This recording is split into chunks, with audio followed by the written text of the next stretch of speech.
लीजिए पेश है मुंशी प्रेमचंद की कहानी परीक्षा।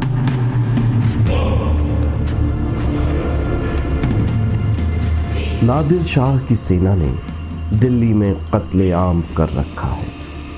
गलियों में खून की नदियां बह रही हैं। चारों तरफ हाहाकार मचा हुआ है। बाजार बंद है।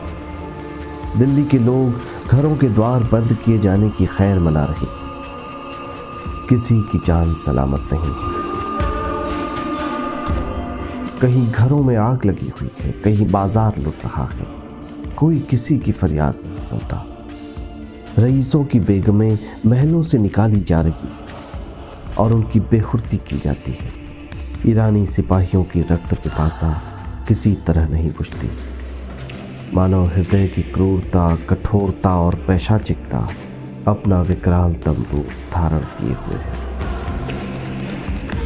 इसी समय नादिर शाह ने बादशाही महल में प्रवेश किया। दिल्ली उन दिनों भोग विलास का केंद्र बनी हुई थी। सजावट और तकल्लुफ के सामानों से रईसों के भवन भरे रहते थे। स्त्रियों को बनाव श्रृंगार के सिवा कोई काम न था। पुरुषों को सुख भोग के सिवा कोई चिंता न थी। राजनीति का स्थान शेरो शायरी ने ले लिया था। समस्त प्रांतों से धन खींच खींच कर दिल्ली आता था और पानी की तरह बहाया जाता था। वेश्याओं की चांदी थी। कहीं तीतरों के जोड़े होते थे, कहीं बटेरों और बुलबुलों की पलियां ठनती थी। सारा नगर विलास निद्रा में मग्न था।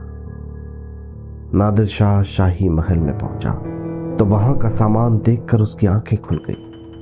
उसका जन्म दरिद्र घर में हुआ था। उसका सारा जीवन रणभूमि में कटा था। भोग विलास का उसे चस्का भी न लगा था। कहां रण क्षेत्र के कष्ट और कहां ये सुख साम्राज्य।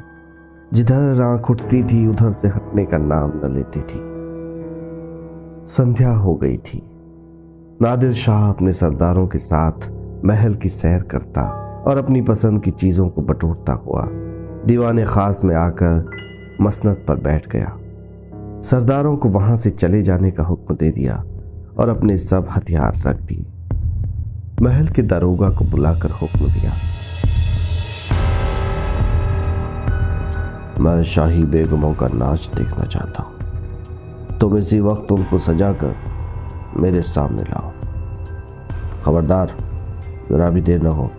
मैं कोई उज्र, कोई इनकार नहीं सुन सकता। दारोगा ने ये नादिर शाही हुक्म सुना तो उसके होश उड़ गए। वो महिलाएं जिन पर सूर्य की दृष्टि भी नहीं पड़ी थी, कैसे इस मजलिस में आई? नाचने का तो कहना ही क्या, शाही बेगमों का इतना अपमान कभी न हुआ था। हाँ नर पिशाच, दिल्ली को खून से रंग कर भी तेरा चित्त शांत नहीं। मगर नादिर शाह के सम्मुख एक शब्द भी जबान से निकालना अग्नि के मुंह में कूदना था। वो सिर झुकाकर वहां से गया और रनिवास में आकर सब बेगमों को नादिर शाही हुक्म सुना दिया। उसके साथ ही ये इत्तला भी दे दी कि जरा भी तामुल न हो, नादिर शाह कोई बहाना न सुनेगा। शाही खानदान पर इतनी बड़ी विपत्ति कभी नहीं पड़ी। पर इस समय विजयी बादशाह की आज्ञा को शिरोधार्य करने के सिवा प्राण रक्षा का अन्य कोई उपाय नहीं था। बेगमों ने ये आज्ञा सुनी तो हदबुद्धि सी हो गई। सारे रनिवास में मातम सा छा गया। वो चहल पहल गायब हो गई। किसी ने खुदा, किसी ने रसूल का सुमरन किया, पर ऐसी एक भी महिला न थी जिसकी निगाह कटार या तलवार की तरफ गई हो। हालांकि कितनी ही बेगमों की नसों में राजपूतों का रक्त प्रवाहित हो रहा था, पर इंद्रिय लिप्सा ने जौहर की पुरानी आग ठंडी कर दी थी। सुख भोग की लालसा आत्मसम्मान का सर्वनाश कर देती है। आपस में सलाह करके मर्यादा की रक्षा का कोई उपाय सोचने की मोहलत न थी। हर एक पल भाग्य का निर्णय कर रहा था। हताश होकर उन सभी ने उस पापी के सम्मुख जाने का निश्चय किया। आंखों में आंसू जारी थे। अश्रु सिंचित नेत्रों में सुरमा लगाया जा रहा था और शोक व्यथित हृदयों पर सुगंध का लेप किया जा रहा था। कोई केश गूंथती थी, कोई मांग में मोतियां पिरोती थी। एक भी ऐसी पक्के इरादे की स्त्री न थी जो इस आज्ञा का उल्लंघन करने का साहस कर सके। 1 घंटा भी न गुजरने पाया कि बेगमात आभूषणों से जगमगाती अपने मुख की कांति से बेलें और गुलाब की कलियों को लजाती, सुगंध की लपटें उड़ाती, छम छम करती हुई दीवाने खास में आकर नादिर शाह के सामने खड़ी हो गई। नादिर शाह ने एक बार कनखियों से परियों के इस दल को देखा और तब मसनद की टेक लगाकर लेट गया, अपनी तलवार और कटार सामने रख दी। एक क्षण में ही उसकी आंखें झपकने लगी। उसने एक अंगड़ाई ली और करवट बदल ली। जरा देर में उसके खर्राटों की आवाजें सुनाई देने लगी। ऐसा जान पड़ा कि वो गहरी निद्रा में मग्न हो गया है। आधे घंटे तक वो सोता रहा और बेगमें ज्यों की त्यों सिर नीचा किए हुए दीवार के चित्रों की भांति खड़ी रही। उनमें 1-2 महिलाएं जो ठीक थी घूंघट की ओर से नादिर शाह को देख भी रही थी और आपस में दबी जबान में कानाफूसी कर रही थी। कैसा भयंकर रूप है, कैसी आंखें हैं, कितना भारी शरीर है, कैसा आदमी है ये। सहसा नादिर शाह की आंखें खुल गईं। उसे जागते देखकर बेगमों ने सिर नीचे कर लिए और रंग समेटकर भेड़ों की भांति एक दूसरे से मिल गई। सबके दिल धड़क रहे थे कि अब ये जालिम नाचने गाने को कहेगा, तब क्या होगा। खुदा इस जालिम से बचाए। सहसा नादिर शाह कठोर शब्दों में बोला,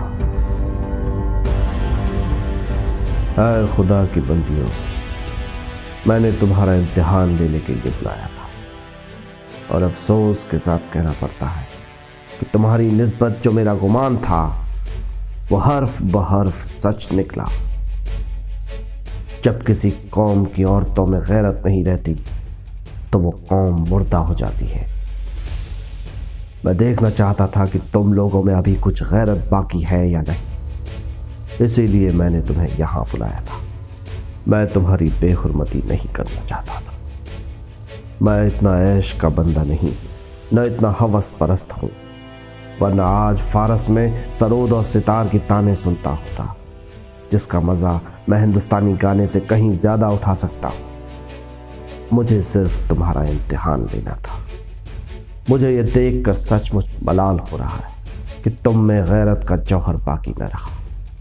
क्या यह मुमकिन न था कि तुम मेरे हुक्म को पैरों तले कुचल देती, और जब तुम यहां आ गई तो मैंने तुम्हें एक मौका और दिया। मैंने नींद का बहाना किया। क्या यह मुमकिन न था कि तुम में से कोई खुदा की बंदी इस कटार को उठाकर मेरे जिगर में चुभा देती। मैं कलाम पाक की कसम खाकर कहता हूं कि तुम में से किसी को कटार पर हाथ रखते देखकर मुझे बेहद खुशी होती। मैं उन नाजुक हाथों के सामने गर्दन झुका देता, पर अफसोस कि आज तैमूरी खानदान की एक भी बेटी ऐसी नहीं निकली जो अपनी हुर्मत बिगड़ने पर हाथ उठाती। अब ये सल्तनत जिंदा नहीं रह सकती। इसकी हस्ती के दिन गिने चुने हैं। इसका निशान बहुत जल्द दुनिया से मिट जाएगा। तुम लोग जाओ और हो सके तो अब भी सल्तनत को बचाओ, वरना इसी तरह हवस की गुलामी करते हुए दुनिया से रुखसत हो जाओगे।